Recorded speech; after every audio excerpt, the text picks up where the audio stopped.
Our final honoree this evening is truly legendary. Again, I knew him in the mid-90s, knew what his family had to do as far as the game is concerned, and what an impact on the game and, again, on people's lives did the Solheim company, the Ping brand, have. The iconic brand is recognized worldwide, one of the largest and most influential companies in the golf industry, but far beyond. Behind it, there has always been that family. And over the past 20-plus years, that family business has been led by John Solheim. John A. Solheim, from the days when his father, the late Karsten Solheim, first started the business. Out of the family's garage, John was always at his side. For more than a half century now, Phoenix-based Ping and the Solheim family have been the stewards of our game, truly have been. John's tenure as company chairman and CEO has been marked with a tremendous impact in the community and the golf on the PGA Tour level, but more important than that, the LPGA, ladies golf, and junior golf as well. Let's hear a bit more about this amazing man and his impact on the community and the golf business.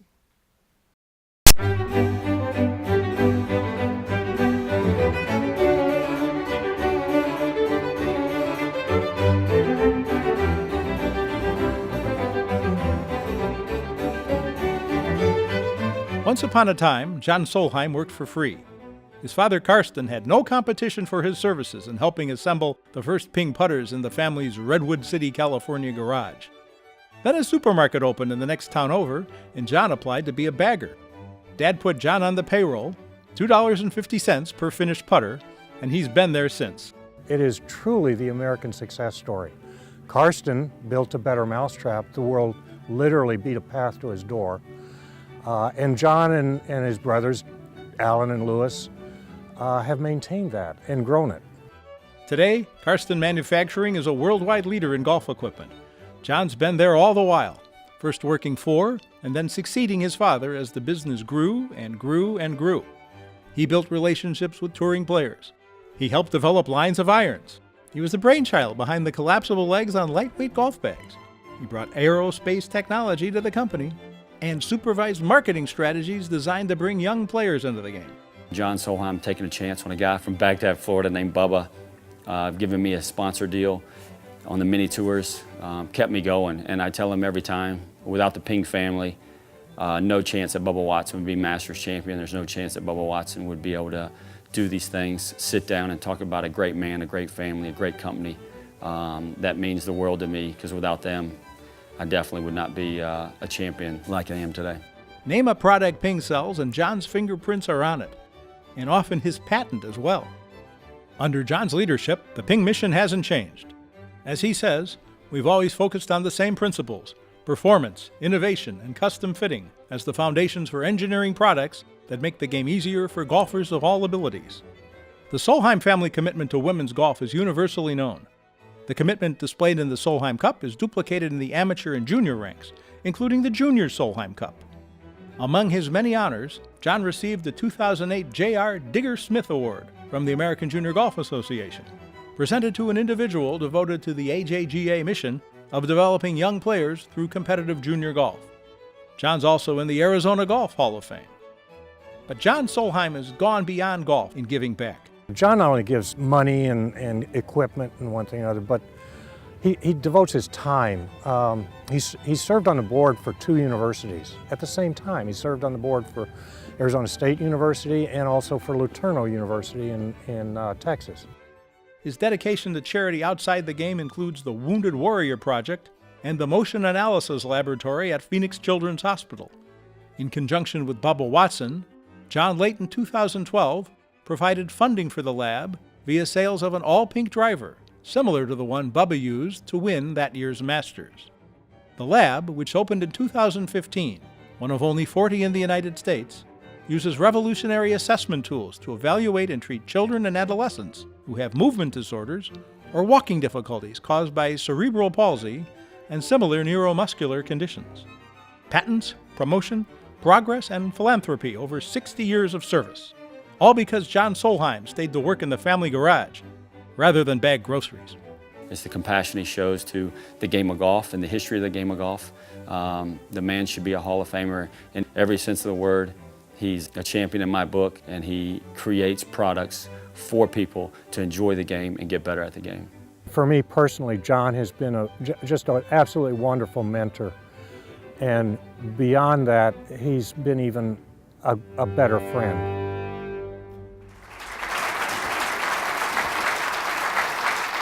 Originally, aspirations to become an architect. Thank God you didn't go in that direction. Well, why didn't you? Well, you know, Tolleson West was very close to our home, and it was just a dream of mine to be able to go there. And, you know, I enjoy that end of things, of design, of how things work. And the thing is, everything that I was interested was at home, too. And it's interesting, with all you've created in the golf industry, I'd be interested to see what your impact on the landscape of buildings would have been had you gone in that direction. But thankfully, you stayed in our business and changed that landscape. But working with family can be difficult, and passing companies down generation to generation is a very difficult thing to do. Can you describe the relationship in the office between you and your dad? Well, at times it wasn't easy, a lot of times. And I mean, you know, he was difficult to work with. I did get fired a good number of times. I quit once for a couple days too. But, you know, it was good. And it was, you know, in reality, he was a wonderful mentor, you know, just the ethic. But, you know, and a good example of what it was like to work with him, one of our engineers, Tony, I had him working on doing a full sole plate on a wood rather than one that locked into place. And my dad saw that he was working on it and told him not to. And he came to me and I said, "You go ahead and keep working on it." And so he had it just about finished, and my dad comes in and sees he's been working on it and was not happy at all. And they walk outside, he takes them outside, gets to the curb of the street, and takes a few swings at the curb, okay, until the club busts. And here the young engineer, he's just, what am I gonna do? Karsten looks at it, picks up the sole plate. He says, "The wood's still attached. The wood's what broke. Go ahead." So obviously he had great sense as far as that's concerned. Yeah. My dad passed 21 years ago, and I almost won an argument with him during his lifetime. When did you start winning arguments with your dad, or did you? Well, no, I didn't try to. It was pretty simple. You know, you didn't do that. Sometimes you had to work your way around things. And later on, you know, after the groove issue, and my dad really kind of felt I was trying to take over, and which I wasn't. I was very much trying to honor him. But you know, he felt that way. And if I had any ideas, they would go no place. And I quickly realized that if I asked some other people to bring the ideas to Karsten rather than me, they'd go, and they did. So it's just, you got to learn how to get where you're trying to go. It's not always the most direct direction to get there. It's interesting. I didn't know your dad well, but in my experience with you, all I ever saw you trying to do was honor him and his achievements. One of those achievements, Solheim Cup. Can you take us through the origination of that wonderful event? What was it like? What were your thoughts on where it is today as well? Yeah, it was kind of difficult to, you know, we were meeting with Bill Blue, one of the less famous commissioners in the LPGA Tour, but he brought the Solheim Cup idea to us. At the time, we were co-sponsoring 4 LPGA events. And it sounded wonderful, something like the Ryder Cup for ladies. It'd be great. But they were asking for sponsorship for 2 events. And I pulled my dad aside, and quickly my mother came over, and then Alan came over. And I told my dad, if we sponsor 2 events, they're going to give it to somebody else after the 2 events are over. And my mother said 10 events, 20 years. And that's what we went back with, because we really believed in it. And, you know, we never pinned the dollars in. You know, they told us how much to begin with, and then I started calculating with the inflation what it would go to. And I was worried about that 20-year out price. Mm-hmm. Well, my dad spent that 20-year out price, and at least in the third year, because he wanted the ladies' event to be seen and for people to realize the level of play that the ladies had. And they showed it, and boy, did it expand. And I mean, I think we're at the 15th event, and it's just been wonderful. As you look at it, what's your impression, and what do you think your dad's impression would be of the Solheim Cup today? Oh, he'd love it. I mean, he would be so proud of it, and just, you know, you'd see, he wouldn't say that much, but you'd see this twinkle in his eye, and it would be special. And he knows who brought it to him. Yeah. You, obviously. One thing Ping has also done, which was unique and seemed to be potentially a disastrous idea at the time, PGA professionals, LPGA professionals, had custom club fitting and all that, but to do the common golfers custom club fitting was a fairly radical idea when it started. Ping obviously was the leader as far as that's concerned. You've been a forethinker for your entire career. Where do you see that brand or that part of the business going in the future? Well, that's, you know, that's going to keep growing, because there's technology today is unreal. And I mean, you know, my dad, he knew what it amounted to be fit. And I mean, he knew that 1 degree of lie was 5 yards direction with a 5-iron. And, you know, he'd bring pros in the early days in our garage, and he'd check their clubs and then tell them how they hit each club after he asked what their favorite club was. So he was really making a difference. And I mean, like Johnny Miller won after he worked on his clubs multiple times. But you know, we're doing so much, and I mean, my team, and I mean, Ping is a team effort. It's that simple. And I mean, it's been my brothers in the past, and now it's our family that's doing it. And but you know, I asked for a tool a while back that you know, with computers that we could do things and do far out things, like if you hit a floating golf ball, it would read out like it was a Titleist Pro V1. And our guys did it. You know, I challenged them, they did it. It just, our team just keeps stepping up. And, you know, technology is phenomenal, and the tools we have. I'd love to have seen my dad with today's tools, because, wow, look out. There would have been something else. Yeah. On my side of the business, there are always ideas where you're seeking funding, sponsors, things of that nature. And there are some companies you might run to if it was a kind of a big get-rich-quick thing you needed. But if you had a decent idea with integrity, that might be something that Ping would get behind. Junior golf is something that you, the Ping Company, has embraced. Why is that such an important initiative for you and for the company? Well, you know, junior golf is the future of the business.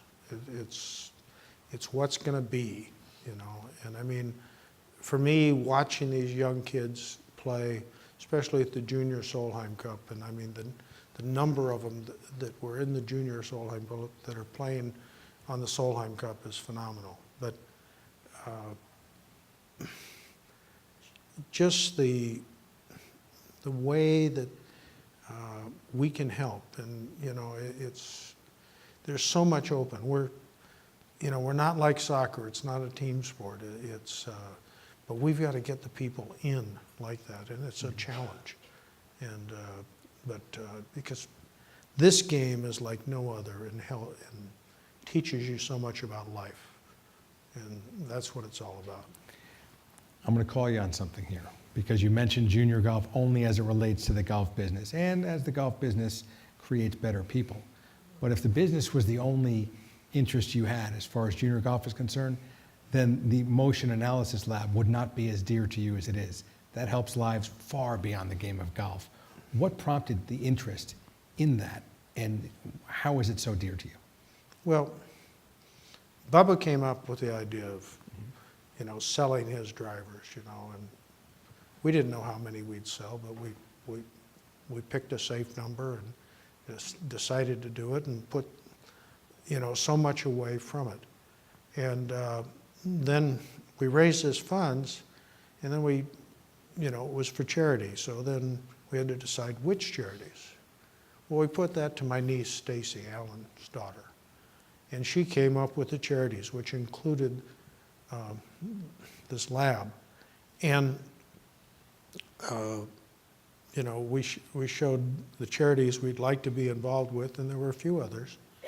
But we said the lion portion we'd like to see go to this Gates lab. And Bubba just bought into it. And I mean, we went down there when we presented it to him and got it started. And I mean, Bubba turned around, helped even more than what we had already done. But I mean, and you see what they can do. And I mean, we've been about helping handicapped for a long time. And it really started with my brother Alan, because people would come in with a handicap situation and he would help them and fit them with clubs. And that's grown to helping the Wounded Warriors, to doing this other thing. So if we can take some of that knowledge and get it to these young people that really need it, and so do the Wounded Warriors though, but I mean, it's just, well, makes me feel good, awful good inside. I can imagine what a touching contribution that is. And you say you feel awfully good. I'm going to ask you to expand on that a little bit after you take a look at all that you personally have done and through the company to create products and create much more than that, whether it be events and things of that nature, that has helped lives, helped people become involved with the game, helped the Wounded Warriors, like you mentioned. As you take a look at the breadth of all of your contributions, and I know you're not someone who does that. You look forward rather than back. Mm-hmm. But if you take a quick look over your shoulder at all that you've done and all the people you've helped and what you've done, can you tell us a little bit about what that means to you? Well,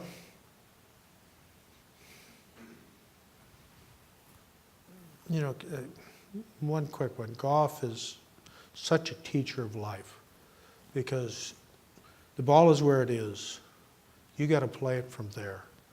How you got there, if you think about it, it detracts from you hitting your best shot. So play your best shot, only focus on the future. When somebody at our office makes a mistake or something happens, I'm not searching out what the problem was. I'm trying to react to the future.